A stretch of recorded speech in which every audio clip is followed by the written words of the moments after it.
Hello guys, welcome back to my YouTube channel EN learners. I आप सब अच्छे होंगे। तो आज हम आपका न्यू चैप्टर डिस्कस करेंगे जो कि आपका यहाँ पर 7th क्लास की NCERT से होगा। इससे पहले हमने आपकी 6th क्लास की कंप्लीट NCERT कर ली है, जिसमें हमने आपके पॉलिटिकल साइंस के जो है सारे चैप्टर डिस्कस किए, डिटेल में डिस्कस किए। अब बहुत ही मोस्ट इंपॉर्टेंट आपकी ये सीरीज़ रहने वाली है, तो जिन्होंने नहीं देखा जाकर चेक कर लेना।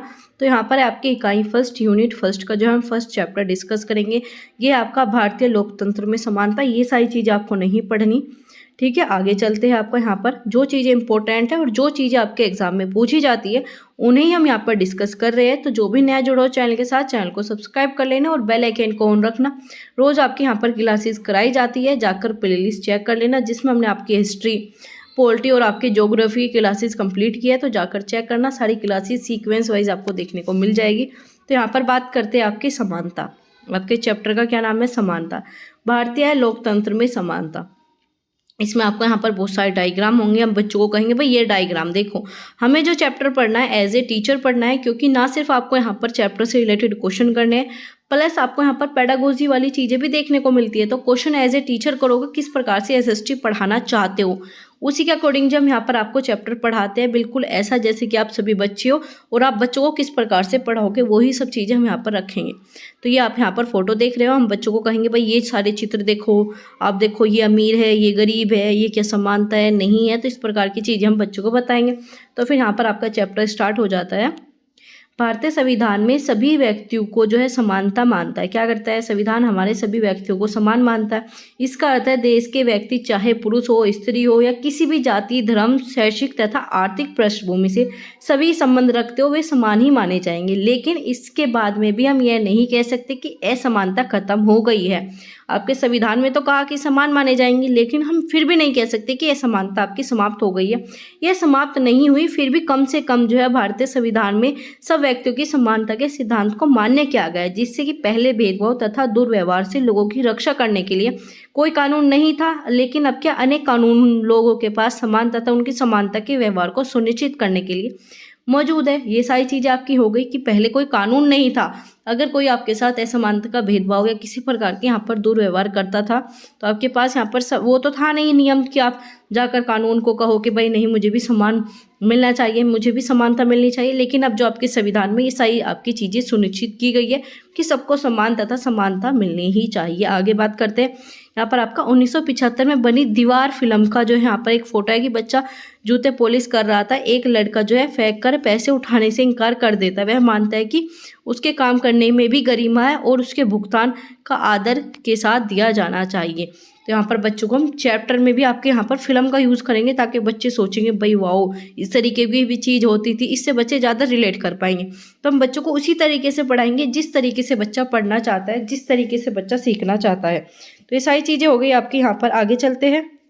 यहाँ पर आपका समानता को स्थापित करने के लिए संविधान में जो आपका प्रावधान है उसमें से कुछ निम्नलिखित है। प्रथम क्या है? कानून की दृष्टि से हर व्यक्ति समान है। इसका तात्पर्य यह है कि भारत में जो है आपके यहाँ पर हर व्यक्ति को देश के राष्ट्रपति से लेकर आपका कांता जैसे घरेलू काम करने की नौकरी के लिए करने वाली महिला तक सभी जो है एक ही जैसे कानून का पालन करेंगे। दूसरा, किसी भी व्यक्ति को उसके धर्म, जाति, आपके वंश, जन्म स्थान तथा स्त्री या पुरुष होने के आधार पर भेदभाव नहीं किया जाएगा।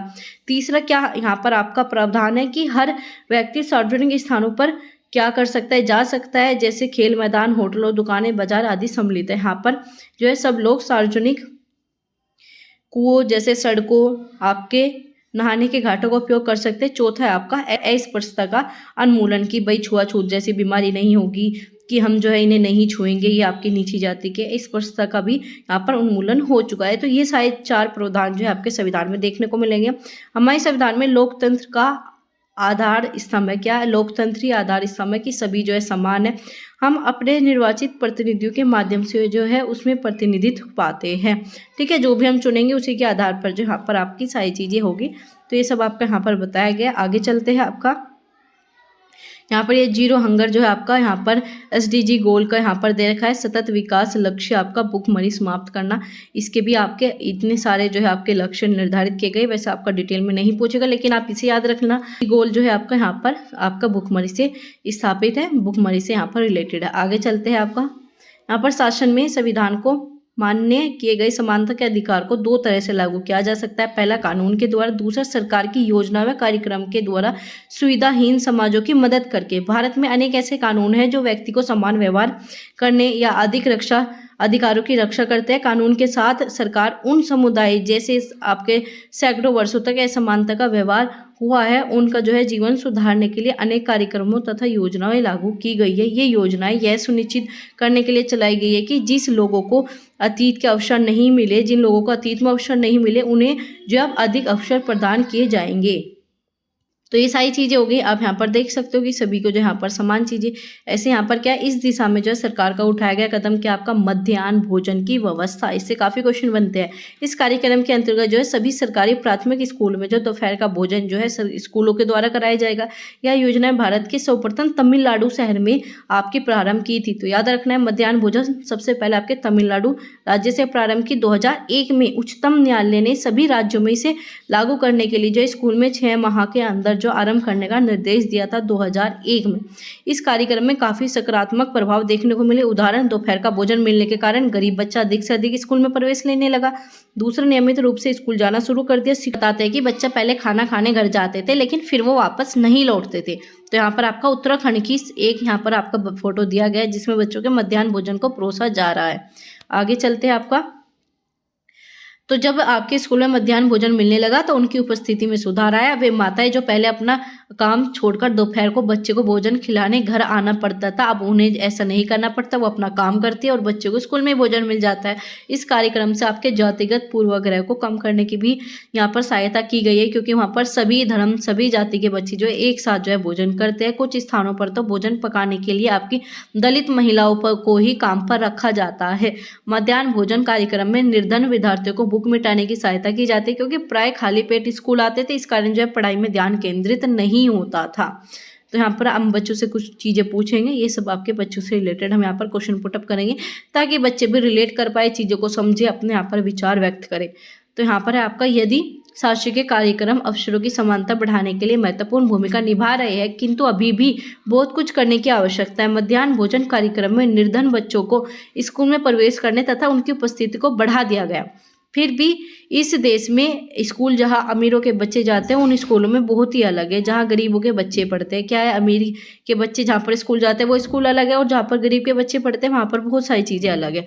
आज भी देश में कई स्कूल में जैसे आपके ओम प्रकाश वाल्मीकि जैसे दलित बच्चों के साथ भेदभाव तथा असमानता का व्यवहार किया गया। अब आपसे अगर कोई पूछे कि ओम प्रकाश वाल्मीकि किस चीज़ से रिलेटेड थे, क्वेश्चन बने, तो आप डायरेक्ट आंसर दे दोगे। इन बच्चों को जो है एक समान जो है असमान स्थितियों में ढकेला जा रहा है, जिससे सम्मान की रक्षा नहीं हो पा रही। ऐसा इसलिए है क्योंकि कानून बन जाते हैं लेकिन बाद में भी लोग उन्हें यहाँ पर सम्मान समझने से इनकार कर देते हैं। तो ये सारी चीज़ें भी यहाँ पर क्या, अपने आत्मसम्मान को दांव पर लगाकर जीवित रहना अशोभनीय है। आत्मसम्मान जीवन का सबसे जरूरी हिस्सा है जिसे आपका व्यक्ति बिना नगण्य है।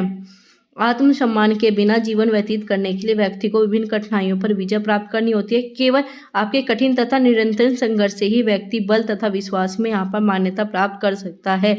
आगे इन्होंने कहा है यहाँ पर, आपका मानव नाशवान है। हर व्यक्ति किसी न किसी दिन जो है मरना होता है, परंतु व्यक्ति को यह संकल्प लेना चाहिए कि हमें अपने जीवन का बलिदान आत्मसम्मान के उच्च आदर्शों को विकसित करने के लिए, अपने मानव जीवन को बेहतर करने के लिए किसी का साहसी व्यक्ति के आत्मसम्मान रहित जीवन जीना अधिक अशोभ्य और कुछ भी नहीं है। यह आपका BR अम्बेडकर जी के द्वारा ये दोनों चीज़ें आपकी कही गई है, क्योंकि इनके साथ भी इस चीज़ से रिलेटेड काफ़ी भेदभाव हुआ। इन्होंने भी काफ़ी चीज़ें देखी है, इससे रिलेटेड हमने आपके प्रीवियस चैप्टर में काफ़ी अच्छे से पढ़ा था, तो जाकर उन्हें भी चेक करना। डायरेक्ट क्वेश्चन उन चैप्टर से भी आपके बनते हैं।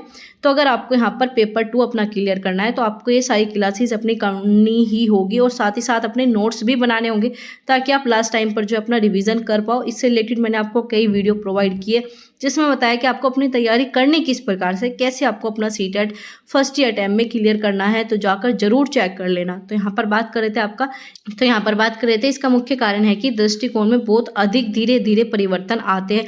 इसलिए यहाँ पर लोग यह जानते हैं कि भेदभाव का व्यवहार कानून के विरुद्ध है, फिर भी वे जाति, धर्म, अपंगता, आर्थिक स्थिति और महिला के आधार पर जो है लोगों में समानता का व्यवहार करते हैं। वर्तमान दृष्टिकोण में बदलना जो है संभव नहीं है, तभी वर्तमान दृष्टिकोण को बदलना तभी संभव है जब लोग यह विश्वास करने लगे कि कोई भी कमतर नहीं है, मतलब कोई भी छोटा या बड़ा नहीं है, हर व्यक्ति जो है सम्मानजनक व्यवहार का अधिकारी है।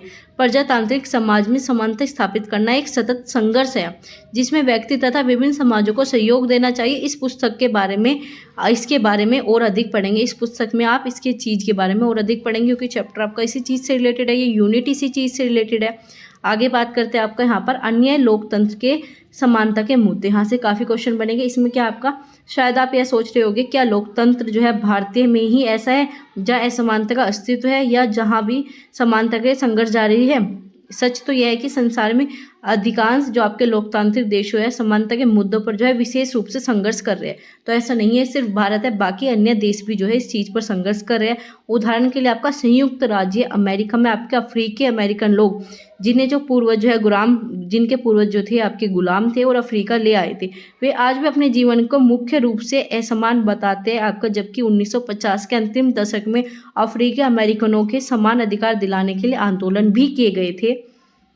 आगे इससे पहले जो है आपके अफ्रीकी अमेरिकन के साथ संयुक्त राज्य में आपके बहुत असमानता का व्यवहार होता था। कानून भी उन्हें समान नहीं मानता था, कानून भी समान नहीं मानता था और लोग भी वहाँ के नहीं मानते थे।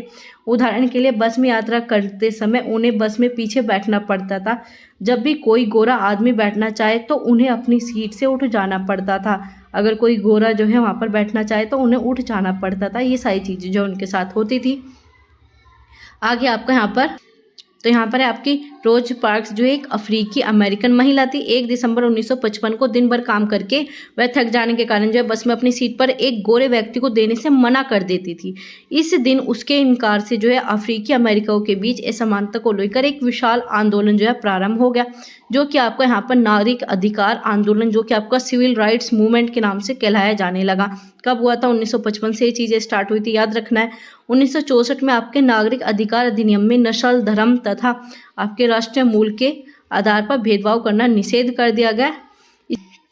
इससे यह भी हुआ कि अफ्रीकी अमेरिकन बच्चों के लिए सब स्कूल के दरवाजे खुल जाएंगे और आपके अन्य स्कूलों में नहीं जाना पड़ेगा, जो कि विशेष रूप से उन्हीं के लिए खोले गए थे। इतना होने के बावजूद भी आपके अधिकांश अफ्रीकी अमेरिकनी जो थे गरीब थे। अधिकतर अफ्रीकी अमेरिकन बच्चे केवल जो है सरकारी स्कूल में प्रवेश लेने के सामर्थ्य में थे और कम सुविधाएं मिलती थी, कम योग्यता वाले शिक्षक थे, जबकि गोरे विद्यार्थी निजी स्कूल में रहते थे और उन्हीं क्षेत्रों में रहते थे जहाँ के सारे सरकारी स्कूल के स्तर जो है निजी स्कूल जैसे ऊंचा होता था। क्या होता था? जो सरकारी स्कूल का स्तर जो है निजी स्कूल जैसा ऊंचा होता था, या तो उनमें रहते थे। तो यहाँ पर आपका रोजा पार्क्स जो एक अफ्रीकी अमेरिकन औरत है जिसने एक विद्रोह प्रक्रिया में भारतीय इतिहास की दिशा बदल दी। तो इन्होंने क्या बदल दी? दिशा बदल दी थी, क्योंकि इन्होंने अपनी सीट से उठने से इनकार कर दिया था। आगे आपका यहाँ पर भारतीय संविधान के अनुच्छेद 15 के अंश, ठीक है, इसमें क्या बताया गया? ये आपका अनुच्छेद 15 से रिलेटेड है। आर्टिकल आपका 15, धर्म, मूल, वंश, जाति, लिंग तथा यहाँ पर जन्म स्थान के आधार पर विभेद पर प्रतिषेध। आपका राज्य किसी भी नागरिक के विरुद्ध केवल धर्म, मूल, वंश, जाति, लिंग, आपका जन्म स्थान या इससे किसी भी आधार पर कोई विभेद नहीं करेगा। कोई भी विभेद देखने को नहीं मिलेगा। कोई भी नागरिक केवल अपने धर्म, यहाँ पर कह सकते हो मूल, वंश, जाति या फिर जन्म स्थान के किसी भी आधार पर, जैसे कोई आपकी सार्वजनिक दुकानें हैं, भोजन है, होटल हो, इनमें जो है प्रवेश ले सकता है। आगे आपका पूर्णतः आपका यहाँ पर राज्य निधि में पोषित या आपका साधारण जनता के प्रयोग में समर्पित जो आपके कुएं, आपके तालाबों, संगठन, इन सब का भी आपका प्रयोग कर सकता है। इसके संबंध में जो आपके नियोगिता दायित्व निबंधन शर्त के अधीन नहीं होगा। किसी प्रकार की यहाँ पर उसे बाउंडेशन देखने को नहीं मिलेगी। वो जो यहाँ पर चीज़ों का यूज़ करना चाहता है वो कर सकता है। आगे बात करते हैं आपको यहाँ पर लोकतंत्र की चुनौती। लोकतंत्र की क्या चुनौती है? किसी भी देश में पूरी तरह से लोकतांत्रिक नहीं कहा जा सकता। हमेशा ऐसे ही समुदाय और व्यक्ति होते हैं जो लोकतंत्र को नया अर्थ देते हैं। अधिक से अधिक जो है समानता लाने के लिए नए नए सवाल उठते हैं। इससे केंद्र में ही वह संघर्ष है जहां व्यक्ति को समानता तथा सम्मान दिलाने का पक्षधर होता है। इस पुस्तक में पढ़ेंगे कि किस प्रकार से समानता का प्रश्न जो है भारतीय लोकतंत्र में हमारे दैनिक जीवन को विभिन्न पहलुओं को प्रभावित करता है। इन पाठों को पढ़ते हुए विचार कीजिए। हम बच्चों को कहेंगे भाई ये जैसे हम चैप्टर पढ़ रहे हैं इनके ऊपर आपको क्या लगता है, अपने विचार बात कीजिए। हम बच्चों से प्रश्न पुट अप करेंगे, बच्चे उनका आंसर देंगे, आपस में इस चीज़ पर चर्चा करेंगे। तो यहाँ पर इस प्रकार की चीज़ें जो है हम गतिविधि जो है बच्चों के साथ करेंगे। की किया अब व्यक्तियों की समानता तथा उसके आत्मसम्मान को ऊंचा रखने की भावना को लोग स्वीकार करेंगे या फिर नहीं। तो इस प्रकार से हम बच्चों पर इन सब चीज़ों की यहाँ पर बात करेंगे। तो ये आपका यहाँ पूरा चैप्टर कंप्लीट हो चुका है।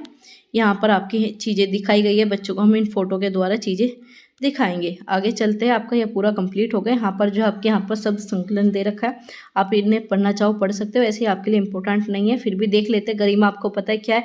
एक दूसरे के सम्मान को योग्य समझना। दूसरा आपका सार्वभौमिक वयस्क मताधिकार, आपको पता है 18 उससे अधिक होने पर वोट देने का अधिकार मिल जाता है। ऐसे आपका संविधान है, क्या है? संविधान आपका एक दस्तावेज है जिसमें आपके देश की जनता तथा सरकार द्वारा जो नियम तथा आपके अधिनियमों को निरूपित किया जाता है, जिनका पालन करना होगा। आगे है आपका यहाँ पर नागरिक अधिकार आंदोलन। एक ऐसा आपका आंदोलन है जो कि आपका 1950 में होता संयुक्त राज्य अमेरिका में, जिसके बारे में हमने पढ़ा, जो कि आपका अफ्रीकी अमेरिकन लोगों की नस्लगत भेदभाव को समाप्त करने के लिए समान अधिकारों के लिए यहाँ पर मांग की गई थी। तो ये सारी चीज़ें आपके लिए इम्पोर्टेंट थी। तो ये आपका पूरा कंप्लीट हो गया। आपका फर्स्ट चैप्टर हमने आपका डिस्कस कर लिया। इसके बाद मिलते हैं आपके सेकंड चैप्टर में सेकंड क्लास के साथ। तो जो भी नया जुड़ा हो चैनल के साथ, चैनल को सब्सक्राइब कर लेना और बेल आइकन को ऑन रखना। क्लासेस अच्छी लग रही हो तो क्लास को ज़्यादा से ज़्यादा शेयर करना अपने दोस्तों के साथ, क्योंकि ये सारी चीज़ें आप सबके लिए इंपॉर्टेंट है। आपको अपना एग्जाम क्रैक करना है तो आपको SST पढ़नी ही पड़ेगी। तो चलिए गाइस, मिलते हैं आपसे अगली क्लास में। Thanks for watching.